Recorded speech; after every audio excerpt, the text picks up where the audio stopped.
ukilishika neno la Mungu linakusaidia kutokutenda dhambi. Neno la Mungu ndilo linalotimiza mapenzi yake kwenye maisha yetu. Na kwenye Yeremia amesema, ninalitizama neno langu kwa watu, ninalitizama hilo neno kwa watu. Maana yake Mungu anapomwangalia mwanadamu, anamwangalia kwa neno lake. Neno la Mungu ndilo liliutengeneza ulimwengu. Neno la Mungu ndilo liliumba milima na miti. Neno la Mungu ndilo likaamua maji yajitenge.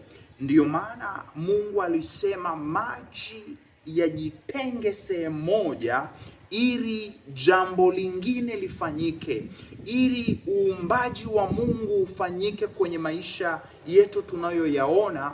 Ilibidi ayaamuru maji yakusanyike sehemu moja, ardhi ionekane.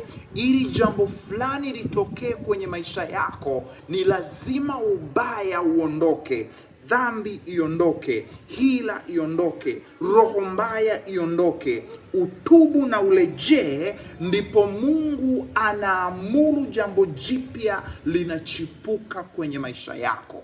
Mwana wa Mungu, bila kuacha dhambi, bila kuacha matendo mabaya, bila kuacha hila, bila kuacha chuki, mambo mapya na mazuri hayawezi kutokea kwenye maisha yetu, kwa sababu Mungu ni Mungu wa upendo, ni Mungu wa utakatifu.